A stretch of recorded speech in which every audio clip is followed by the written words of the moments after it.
လောကကြီးမှာလူတစ်ယောက်ကဘယ်လောက်ပဲရုပ်ချော်ပြီးပစ္စည်းဥစ္စာတွေပေါ်များနေပါစေရုပ်ရည်ဘယ်လောက်ပဲလှနေပါစေကိုရင်းစာတရားနဲ့စိတ်ထားကမလှဘူးဆိုရင်အဲ့ဒီလူဟာအလကားပဲသို့တော့အဲ့ဒီလိုလူတွေဟာကိုရင်းစာတရားနဲ့စိတ်ထားမလှတဲ့သူတွေနဲ့ပဲသူတို့လိုစိတ်ထားမလှတဲ့သူအချင်းချင်းအစဉ်ပြေးနိုင်တယ်ဆိုပေမဲ့ကိုရင်းစာတရားရှိပြီးစိတ်ထားကောင်းမွန်တဲ့သူတွေနဲ့တော့ဘယ်လိုမှအစဉ်ပြေးနိုင်မှာမဟုတ်ပါဘူးထို့တူပါပဲလောကကြီးမှာလူတစ်ယောက်ရဲ့ဘဝအနှိမ့်အမြင့်ဆိုတာကလည်းကိုထားရှိတဲ့ကိုယ့်ရဲ့စိတ်ထားပေါ်မှာလည်းအများကြီးမူတည်တယ်စိတ်ဓာတ်တွေမြင့်မားရင်ဘဝကလည်းမြင့်မားပါလိမ့်မယ်စိတ်ဓာတ်တွေနှိမ့်ကျနေရင်တော့ငွေကြေးတွေဘလောက်ပဲချမ်းသာကြွယ်ဝနေပါစေဘဝကလည်းနှိမ့်ကျနေပါလိမ့်မယ်ကိုချင်းစာတရားနဲ့စိတ်ဓာတ်မြင့်မားတယ်ဆိုတာဘယ်လိုအရာတွေကိုခေါ်ပါသလဲရိုးသားဖြူစင်တဲ့သူကိုလှုပ်ခဲ့တဲ့ကိုယ့်ရဲ့လှုပ်ရတိုင်းအပေါ်မှာတာဝန်ယူမှုတာဝန်ခံမှုအပြည့်အဝရှိတဲ့သူအရှိကိုအရှိတိုင်းရိုးသားစွာလက်ခံနိုင်တဲ့သူမကောင်းတာပဲလှုပ်လို့ကောင်းတာပဲလှုပ်လို့နီးစနစ်တကျရှိတဲ့သူကိုမားနေရင်ကိုယ့်ရဲ့အမားကိုဝန်ခံရဲတဲ့တတ္တိရှိတဲ့သူ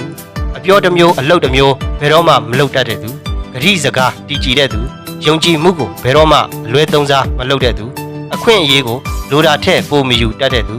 လူစည်းကမ်းလူကျင့်ဝတ်တွေရှိတဲ့သူ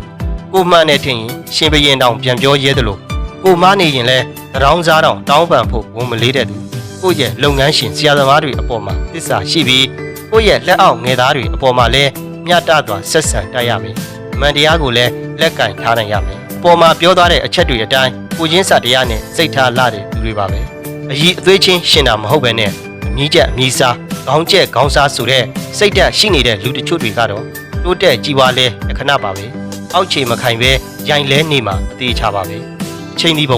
ဝသည်အချိန်ဖြစ်တယ်လို့ဘဝသည်လည်းစိတ်သည်လည်းဘဝပါပဲ။စိတ်ဓာတ်တွေမကောင်းမှတော့ဘယ်လိုလုပ်ပြီးဘဝကလည်းကောင်းလာမှာလဲဘဝတစ်ခုကိုရထားကပေါ့နေပေါ့စားပြီးဝင်ဆိုတဲ့တနတ်စားညံကိုကြံစီနေမှတော့စားစရာလည်းမကြံတော့သလိုငတ်ပြီပေါ့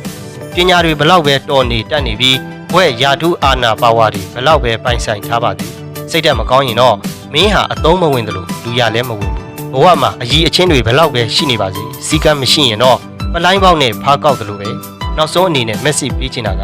ဒီမှာတကယ်ချင်းကိုယ့်ရဲ့ဘဝကိုလက်ရှိထက်မြင့်မားပြီးအဆင့်အတန်းရှိတဲ့လူငယ်တယောက်ဖြစ်ချင်တယ်ဆိုရင်ကိုပိုင်ဆိုင်ထားတဲ့ကိုယ့်ရဲ့စိတ်ဓာတ်လေးကိုပဲအရင်ဆုံးပြုပြင်ကြည့်လိုက်ပါဒါဆိုရင်မင်းရဲ့ဘဝကလက်ရှိထက်ပိုအောင်မြင်ပြီးပိုမြင့်မားတဲ့ဘဝတစ်ခုကိုပိုင်ဆိုင်လာပါလိမ့်မယ်